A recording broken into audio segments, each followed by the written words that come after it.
la vez que voy a leer mi ponencia, coordino una mesa con 3 profesores. Por una parte hablará después mío, Jordi Masó. Luego les presentaré condiciones antes de que empiece a hablar. Luego está José Ignacio Díaz Pardo, creo que hablas en tercer lugar. Y por último Carlos Vara. Se han subido a la mesa para ser presentados y ya, si veis bien la pantalla, para ver vosotros también. Vale, pues venga. Luego les presentaré ya más detenidamente.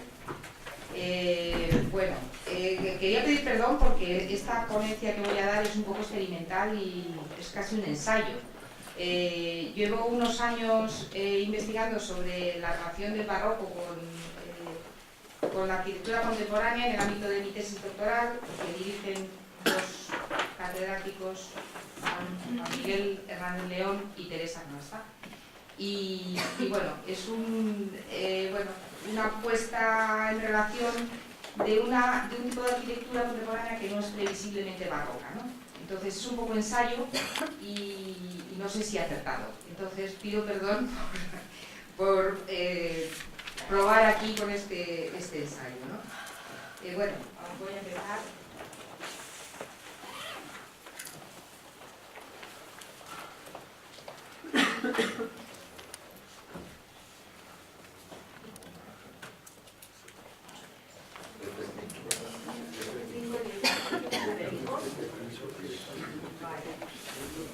Creo que esto se pasa, me parece que mejor así, ¿no?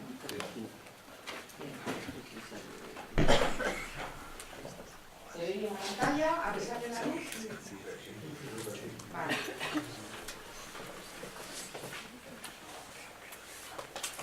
Hay entonces lo diáfano, y por diáfano entiendo lo que, aunque visible, no es visible por sí, hablando con propiedad más que con la ayuda de un color ajeno.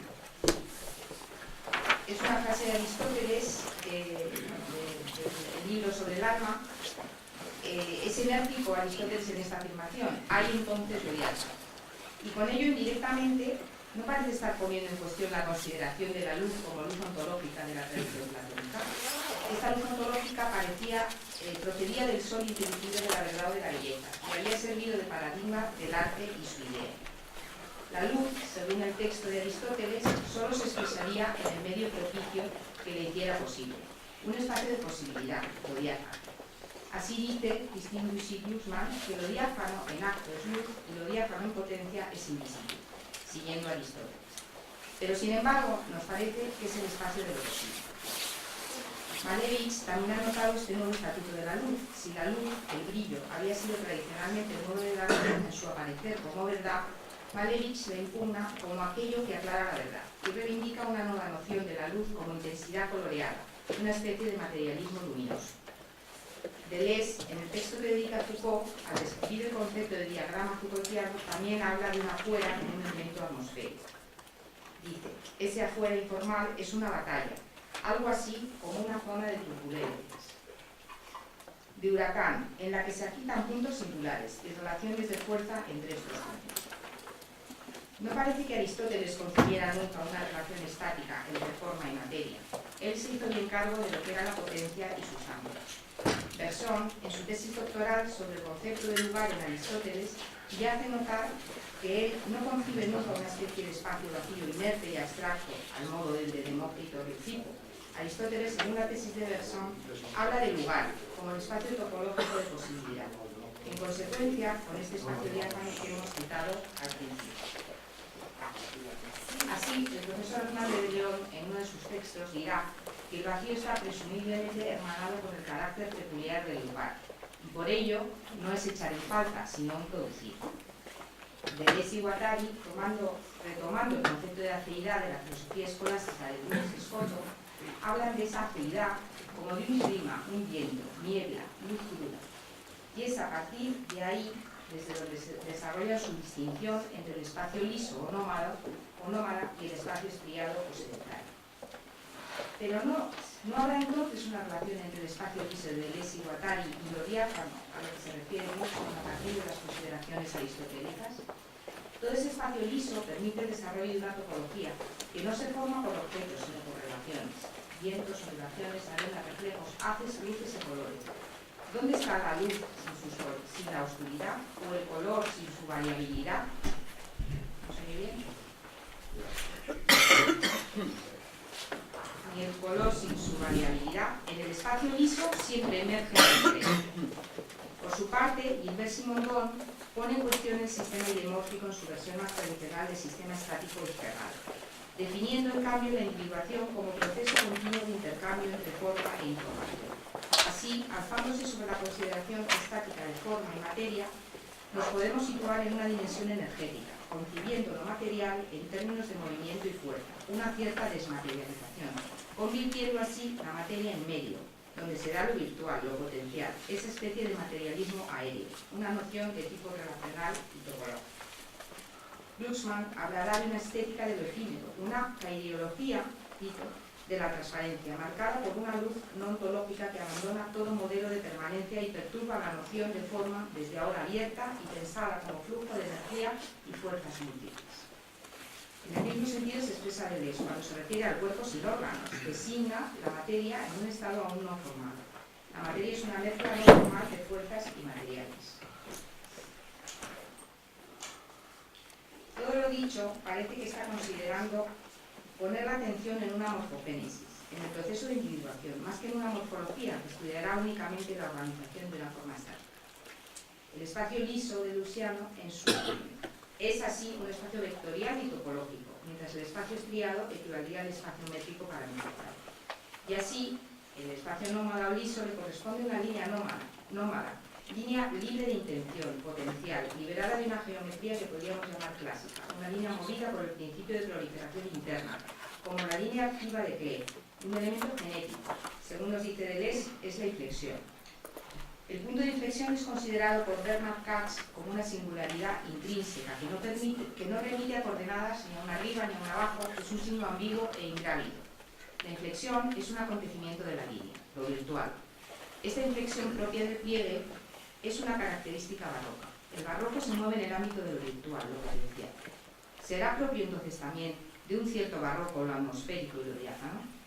Tenemos pues un espacio liso y nómada, una topología relacional. Tenemos lo diáfano, de una línea nómada que supone velocidad y fluidez y que capturará fuerza sobre los nuevos materiales.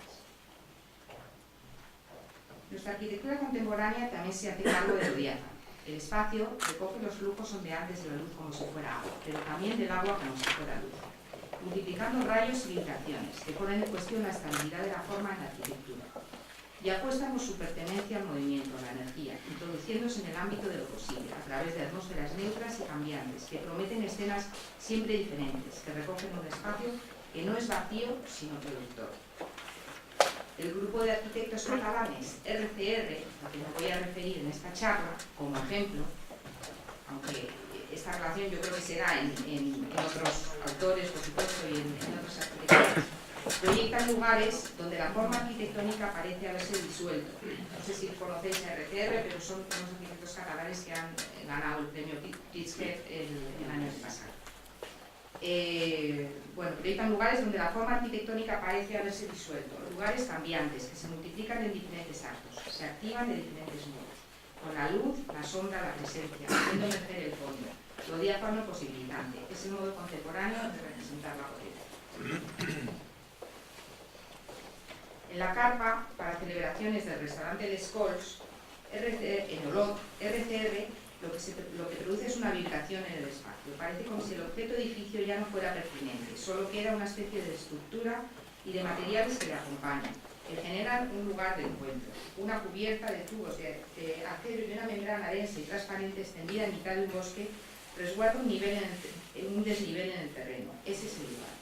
El plano de cubierta atraviesan algunos patios, como si los árboles hubieran dejado dominar y hubieran rasgado unas franjas o roturas lineales, o como si los árboles hubieran sido invitados a participar en esta escenografía.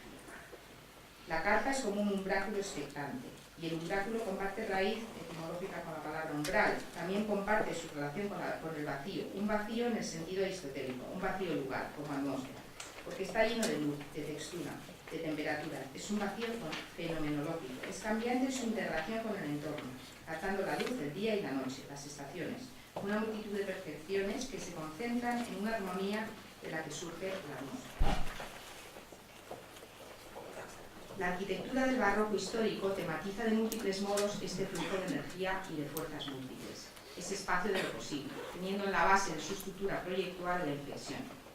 La inflexión señala un acontecimiento, una potencia de ser, pero también a una continuidad. Lo continuo es estructural, es lo que posibilita la inflexión, y la propia inflexión es en sí una singularidad, una potencialidad. Si la inflexión que emerge del fondo del continuo, de su fondo de posibilidad, figura en la estructura de la esencia de la estética barroca, el arte contemporáneo lo modula de otro modo.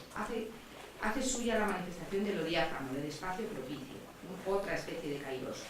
Ahora el fondo, que permite cualquier acontecimiento, es lo que pasa a ocupar el primer plano, una estética articulada sobre lo diáfano y lo efímero, como señalaría Glucksmann. Lo diáfano es ese ser de la luz, su medio o sustancia, donde la luz se expresa. Lo diáfano es la base activa, es el fondo sobre el cual. Es un concepto relacional y neutro, como el mar en un archipiélago. Lo diáfano es también fluido. Es necesario lo sombrío para que se haga presente la luz. Esa neutralidad activa, como dirá Roland Barthes, es la que permite un espaciamiento, un vacío, dejando aparecer la vibración como tematizando el paso del tiempo, una vibración del tiempo vuelta sensible. Así, las membranas transparentes, pero de una densa transparencia, la estructura y las lamas verticales, también densas, suscitan ritmos, motivos, claves, penumbras, vibraciones en el espacio diáfano. Ya no hay limitaciones espaciales, cerramientos o tabiques. Estos se sustituyen por esas espesas lamas transparentes que no desaparecen del todo en el fondo neutro, sino que son como densidades de lo transparente. Esa especie de cortinas cuelgan de los cables de la estructura de la cubierta, pero al no estar tensadas producen cierto movimiento, una vibración. También el mobiliario densifica el espacio con su transparencia geométrica. Una especie de magia óptica hace emerger el fondo diáfano a partir de la vibración, donde todo se multiplica y se duplica, reflejos sobre objetos delimitando su densidad. La iluminación nocturna de la carpa es como un flujo que escurre por los diversos materiales. En las membranas de la cubierta se alojan unos tubos de LEDs que siguen la forma curva de las catenarias de la membrana. La luz se quiebra en reflejos de distinta índole sobre los distintos materiales, como disgregándose, deformándose o plegándose. Es como un espectro repetido que se va deformando, un simulacro del filamento de la luz de una bombilla que se reparte por el espacio, vibrando en todos los parámetros, de forma que estos se materializan debido a la incidencia de la luz. Una atmósfera, un lugar que las posibilidades definen de manera inestable, una puesta en cuestión de la vista estable. La carpa es una escenografía cambiante. Christine Bishi-Glucksmann, en su texto La estética del efímero, ha distinguido el plano cristal del plano fluido. El primero podría quedar caracterizado en una cierta forma de expresión de la arquitectura moderna, cercana a la arquitectura de Mies van der Rohe, entre otras. Esta transparencia moderna, dirá Glucksmann, que es un modo de lo efímero. Es un modo de lo efímero.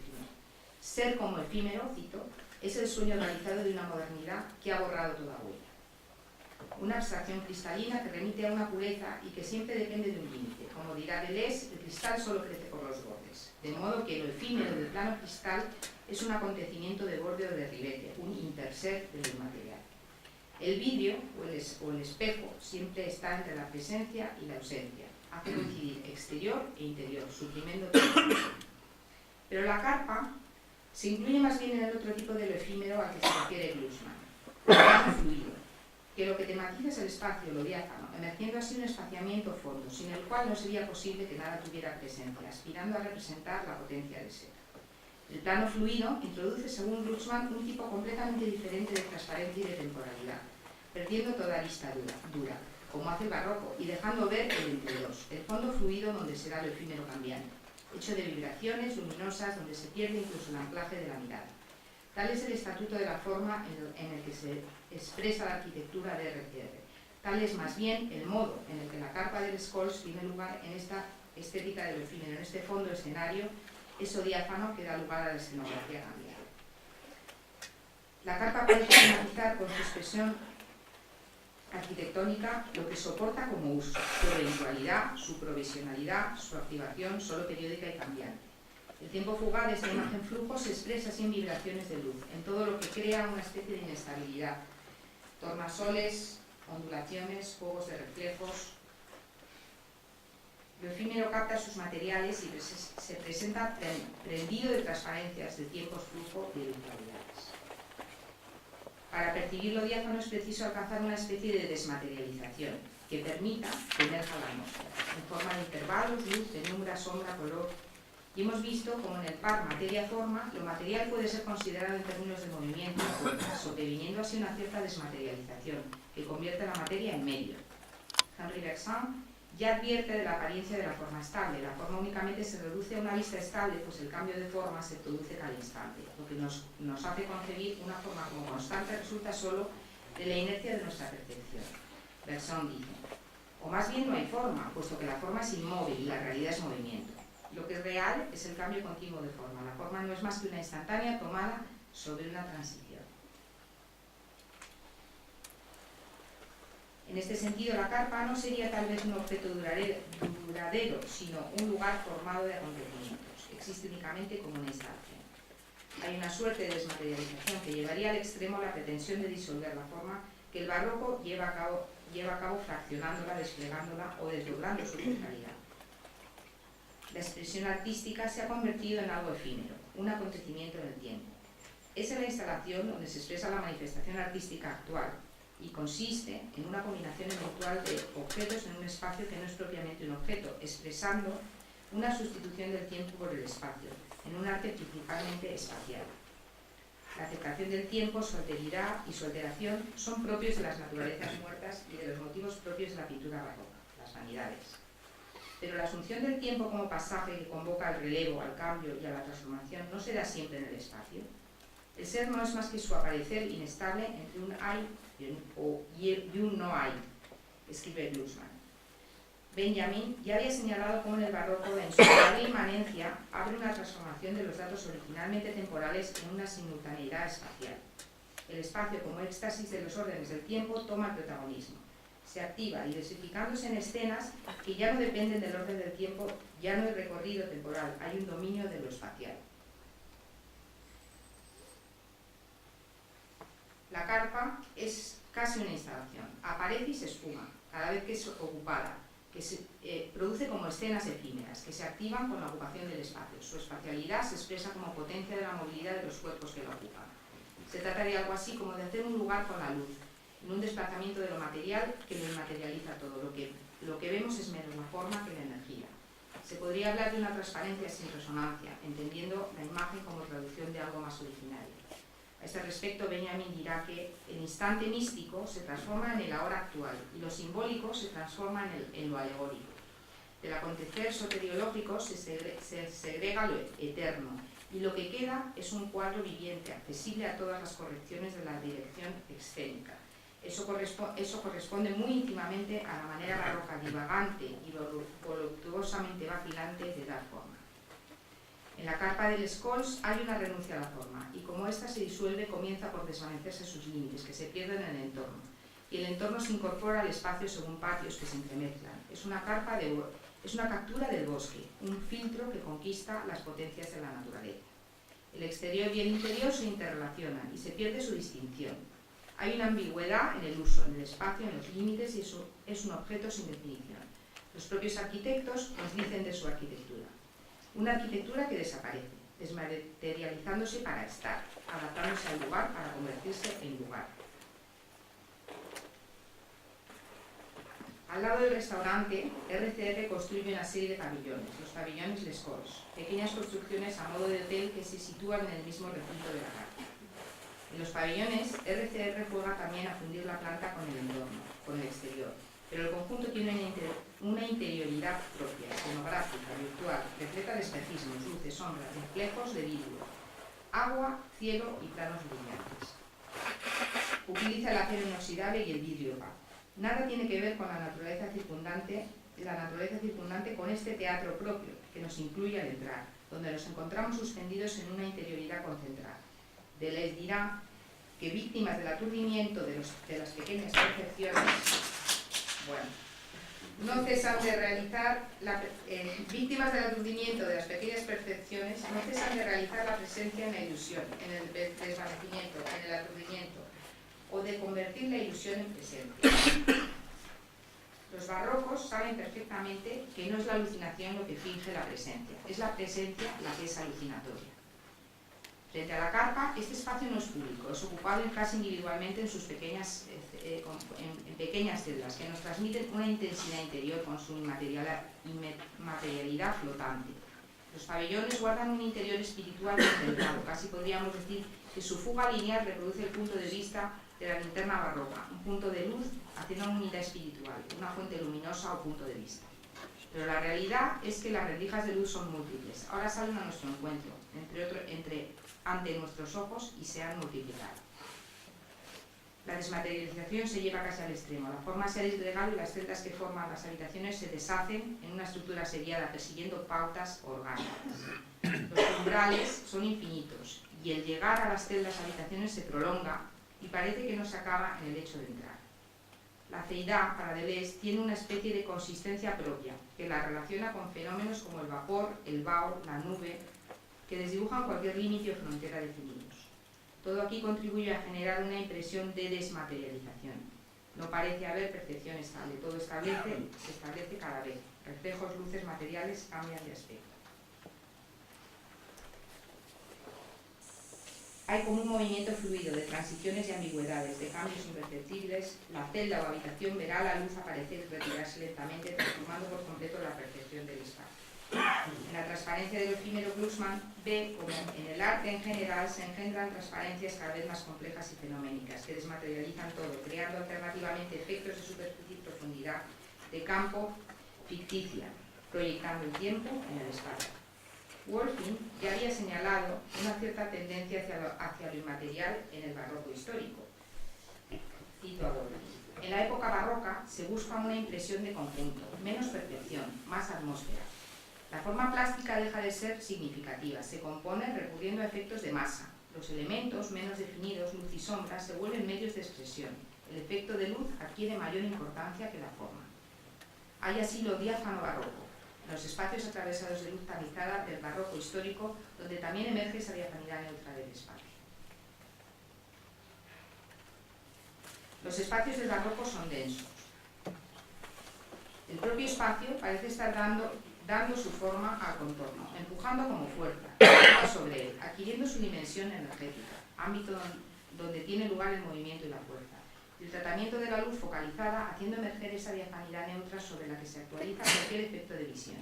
Ese espacio, como espacio de posibilidad, es medio, vehículo o entre dos. Borromini, en San Carlino alle Quattro Fontane, materializa una especie de presión ejercida sobre los arcos torales que conforman la cúpula, que se disgregan poros orgánicos, un artesonado que atestigua esta tensión expansiva. La forma se establece como una materia homogénea, capaz de dilatarse y contraerse por la confluencia de fuerzas contrapuestas, generándose un espacio tenso, tematizando el espacio mismo como conformador de la arquitectura. La pauta barroca ha sido modificada, reforzada por la tecnología, que ahora permite ir más lejos. En el barroco, la materia forma ya insinúa su devenir en materia fuerza, donde la inestabilidad que surgía Desde la inestabilidad que surgía, el barroco, haciendo progresar y proliferar la forma, simbolizando el devenir y el movimiento, la contemporaneidad tematiza lo diáfano, el fondo y la potencia, desmaterializando lo material potencial. La individuación solo depende del modo de ocupación del espacio, y este es siempre cambiante. Pero es más, el proceso de desmaterialización actúa en el mismo sentido, y como reflejando el modo de ser virtual de la tecnología de la información, se manifiesta expresivamente. Los materiales lo permiten. La técnica lo permite.